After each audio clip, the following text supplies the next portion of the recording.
They called her ugly. They laughed at her scars. But what they never saw was the fire in her heart. A mother who sold her blood to feed her son, only to be betrayed by him on his wedding day. But just when the world turned its back, the truth returned in the most shocking way. A lost son, a broken promise, and a butterfly that changed everything. If you're new to the channel, then please subscribe to the channel and like the video and tell us where are you watching from. Now let's jump into the story. In a small, quiet town surrounded by green hills and muddy rivers, lived a woman named Nella. Her face was marked with a large butterfly-shaped birthmark that spread across her right cheek. The villagers often stared at her with pity or disgust, calling her names behind her back. But Nella never fought back. Instead, she smiled gently and focused on her son, Tobin. The boy she raised with every ounce of love her heart could carry. Tobin was not her biological child. He had arrived at her doorstep on a rainy night, wrapped in a thin cotton sheet, not crying, just looking up at her with curious eyes. Nella never asked where he came from or who left him. She only knew that from that night forward, he was hers. She gave him her name, her warmth, and the only family he would ever know. Every morning, while other children went to school with packed lunches and clean uniforms, Nella and Tobin went into the alleyways and fields, picking up plastic bottles, broken cans, and torn paper. They sold scraps for a few coins and bought simple meals. Tobin never complained. He loved walking hand in hand with his mother, even when their hands were dirty and tired. But not everyone saw things the way he did. One afternoon in the schoolyard, a group of boys gathered around Tobin, pointing at him and laughing. "You're the ugly woman's kid," one of them said. "We don't want to play with you." Another boy snorted, "Those spots on your mom's face are like dog poop." The others laughed loudly, their cruel voices echoing. Tobin's hands clenched into fists. But instead of hitting back, he shouted, "Don't you dare talk about my mom like that." His voice cracked, but his eyes didn't blink. "My mom is the most beautiful person in the world." The boys laughed even harder.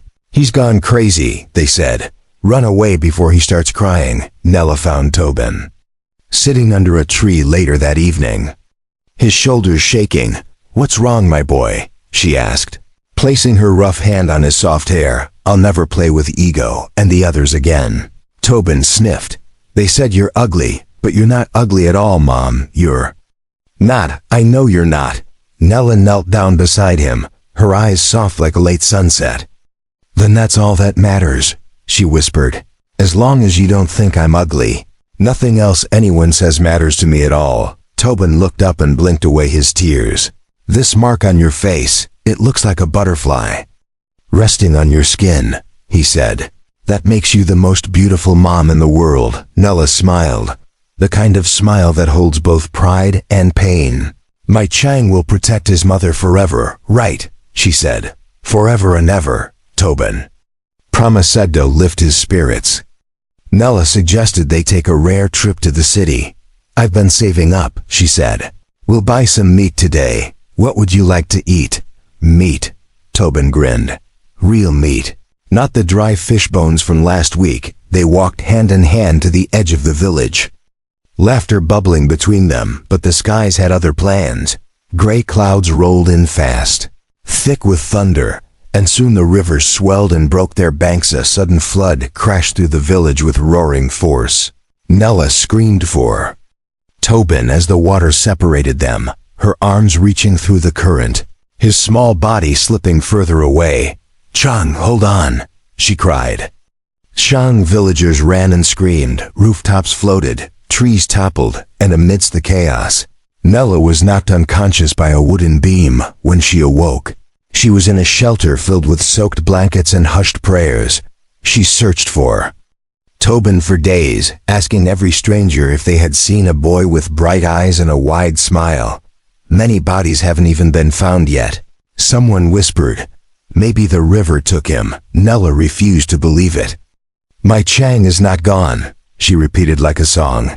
"He's strong, he'll come back. I'll wait as long as it takes." Alone now, she sat by the road, her clothes torn, her body bruised, her heart barely holding on. You were the only one who called me beautiful, she murmured, staring at her reflection in a puddle. No one else saw the butterfly. She closed her eyes and saw his face again, bright with belief, pure with love. My Chine, wherever you are, I'll wait for you, she whispered. You are the best thing that ever happened to me. A soft wind blew, and a real butterfly landed near her feet, delicate wings fluttering gently. Nella didn't move. She watched it, tears falling. You always said I was beautiful, she said to the breeze. You always saw me. The butterfly rose into the air and danced in circles above her head. Nella smiled through her tears. Maybe you're still out there, she whispered. Maybe you're closer than I think. As the sky began to clear, Nella stood up slowly. The flood had taken everything, but she still had hope, and in her heart, she carried the memory of a little boy who once said she was the most beautiful mother in the world. 20 years passed like a quiet wind through the mountains, and the village that once bustled with children's laughter and floodwater fears had changed. Some houses had been rebuilt with new roofs. Some fields had grown wild with time, but for Nella, nothing ever felt new again. She still held on to the last moment she saw Tobin, her heart whispering his name every morning before the sun rose in the nearby city. Crowds moved fast, and nobody looked at anyone for too long. The air was filled with car horns, tall buildings, and people always chasing something. Among them walked a man named Micah. He was dressed in a neat suit, clean shoes, and carried a soft sadness in his eyes. He was the founder of a large company known for building roads and schools across forgotten towns. People praised him for his kindness and success, but what they didn't know was that Micah had spent years searching for a woman he barely remembered. Only knew one thing: she had a butterfly-shaped mark on her face, and in his dreams she would smile at him with eyes full of warmth. My mother is out there, he told his assistant Greer. I feel it in my chest, like a string pulling me home. Greer nodded, handing him a file. We found 7 villages affected by the flood from 20 years ago. We'll visit each one, she said. Someone must remember her. As Micah's car moved from village to village, he asked people, old and young, if they remembered a woman with a dark butterfly-shaped birthmark. Many shook their heads, others said nothing, and some whispered. There was a woman like that, but she left long ago. Meanwhile, Nella lived quietly in the back room of a small city home. She had sold her village house and every old thing inside it to support someone else's dream, her adopted son Kellen. Once a boy who laughed in her lap, now a man preparing to marry into a wealthy family. He had told Nella she could live with them after the wedding, raise his future children, and finally rest, but promises sometimes were masks, and behind Kellen's eyes something had changed. He saw his mother not as a gift but as a problem. He worried that her scars would shame him, that her old clothes and country ways would upset his bride's family. The day of the wedding was bright and golden. Laughter floated through the air. Guests arrived in long cars, dressed in silk and gold. Nella stood at the back entrance, wearing her cleanest clothes and holding a basket filled with wild mushrooms and fresh eggs. Her hands shook with hope. These are his favorites, she whispered. He'll be happy I came. When she tried to walk in, the guards stopped her. Who are you? They asked. Why are you here? I'm Kellen's mother, she said, her voice soft but proud. I came for my son's wedding. They laughed sharply. Kellen's mother is elegant. She's not someone like you. Now leave before we cause a scene. Nella stood frozen, the laughter inside echoing louder than the music. Please, she begged. Just tell him I'm here. He'll come. Someone rushed to the groom and whispered in his ear. Kellen turned pale. She came, he muttered. How did she find this place? His bride looked confused. What's wrong? She asked. Who's outside? Nobody important, Kellen said quickly. Just someone from the village. Maybe a beggar. I'll take care of it. He stepped outside and saw her, her eyes bright with love, her hands trembling as she held out the basket. My son! she said with a shaky smile. I brought these for you. Like old times, Kellen looked around nervously. Why did you come? He hissed. You'll ruin everything. I told you not to show up. But I'm your mother, she said, confused. I just wanted to be here. To see you happy. They don't know about you, Kellen snapped. They think I have no parents. If they see you, they'll laugh at me. I'm begging you, just go. Before she could answer, his bride's family appeared at the entrance. What's going on? They asked, their faces curling in disgust when they saw her. Who is this woman? Just someone who followed me from the village, Kellen said, his voice cold. She's confused. She thinks she's my mother. Then let's call security, someone said. We can't have strangers spoiling the wedding. Before they could grab her, a new voice spoke from the crowd, calm and strong. Let her go. Micah stepped forward, his eyes locked on Nella. He studied the mark on her face, the way she stood with silent dignity, the warmth behind her sorrow. Do you know a boy named Tobin? He asked quietly. Do you remember a flood? A child with wide eyes, Nella gasped, her knees growing weak. Chang, she whispered, the name slipping from her lips like a memory finally released. My Chang. Micah took a deep breath, his hand reaching out. I think I'm your son. The entire crowd fell silent, whispers spreading like wind through dry leaves. Kellen backed away, his face pale. No, this can't be happening, he muttered. But Nella didn't hear him. Her eyes were locked on Micah's, tears welling up, the butterfly mark on her cheek suddenly glowing with purpose under the light. You came back, she said, her voice trembling. My butterfly came back. Micah stood still in the middle of the wedding hall, his hand still slightly raised from reaching for Nella. The chandelier above flickered softly, but the air around him felt thick and heavy. Across the room, people whispered and stared, their curious eyes moving between him and the woman with the butterfly mark. Nella's lips trembled, her voice barely more than a whisper. Chang, she said again, this time louder. Is it really you? Before he could speak, Kellen stepped forward with shaking hands and a face turning red with panic. This is madness, he said quickly. He's not my brother. This woman is just confused. She's always saying strange things. Micah turned his eyes toward Kellen, calm and steady. You said she was just a neighbor from your village, he said. But she raised you, didn't she? Gave you everything she had. Didn't she sell her house to help you get married? Kellen's eyes darted to the guests, then to his bride's family, then back to Micah. What does it matter? He said, voice growing defensive. What she looks like, how she talks, she doesn't belong here. She's just someone from the past. Before anyone could say another word, a sharp gasp echoed through the room. One of the bridesmaids shouted, My necklace, it's gone.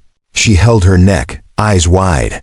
The one worth 70,000, it's missing. Instantly, fingers pointed at Nella. Someone muttered, She was near the dressing room earlier. Another added, Who else would take it? Look at her. She doesn't belong here. Guards moved fast, circling Nella. One man grabbed her arm. She looked confused, afraid. I didn't take anything, she said. I didn't even go in that room. Micah's jaw clenched. He stepped forward. Release her, he said firmly. You're accusing her without proof. You don't even know what happened. Check the cameras, one guest shouted.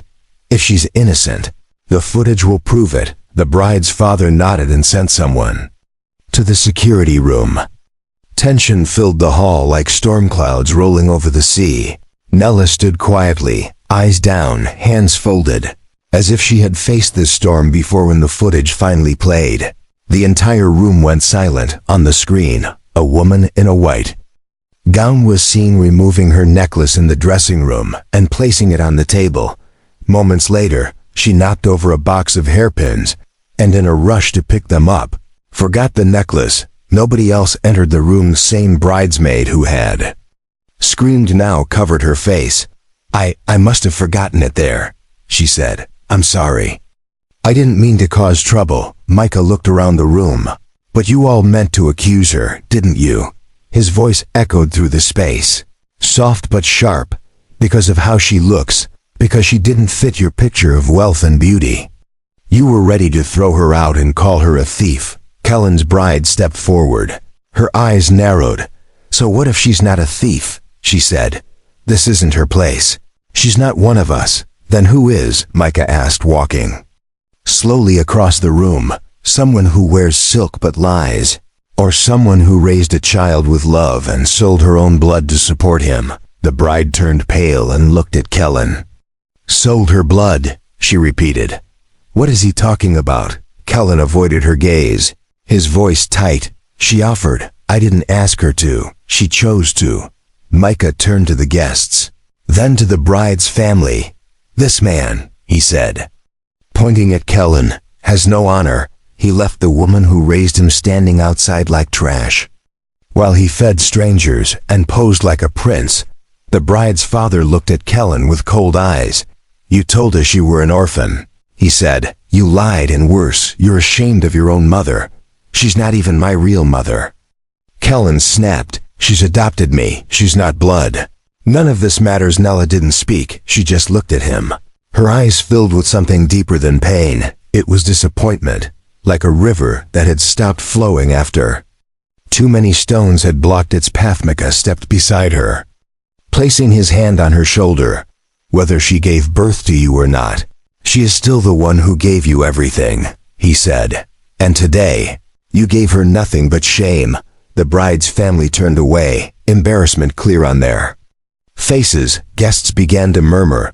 Some left quietly, unwilling to stay in a place where hearts had grown so cold. Micah took a deep breath and looked toward the table where the contract papers for the billion-dollar project were waiting. He walked over, picked them up, and tore them in half.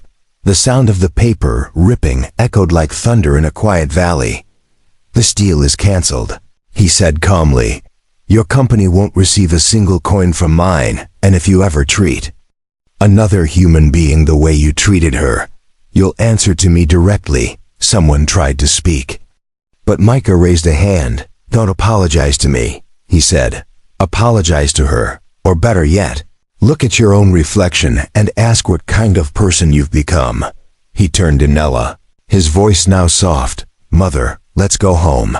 As they walked out of the hall together, hand in hand, the golden lights above them felt dimmer, and behind them, the party slowly faded into silence. The morning light poured through the tall windows of the villa like honey spilling slowly across the floor. Nella sat quietly at the edge of the soft couch, her hands resting on her lap, her eyes blinking slowly as if trying to understand how she had gone from the cold street to this warm home in just a matter of days. Micah walked in with a tray of breakfast, his smile calm, his steps quiet. Eggs and mushrooms, he said gently.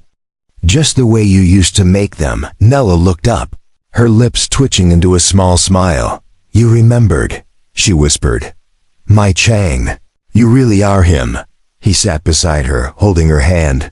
I may have forgotten some things, he said, but my heart never forgot you. Meanwhile, the news of the canceled wedding and broken contract spread across the city like wildfire. The bride's family was left humiliated. The groom disappeared from the public eye, and those who once stood tall with pride now walked with bowed heads. And quiet Kellen now worked on a dusty construction site, far from the suits and parties he once dreamed of. Every day he carried bags of cement, his hands blistered, his eyes dull.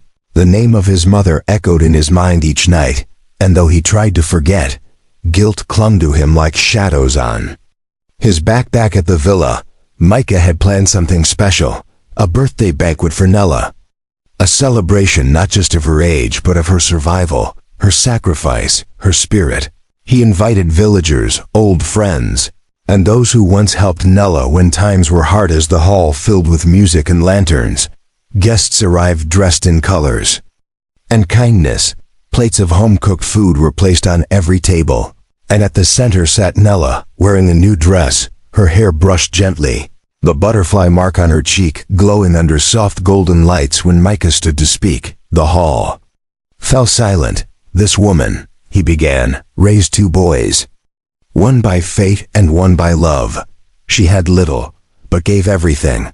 Even when others turned away, she stood strong. A murmur moved through the crowd. Heads nodded.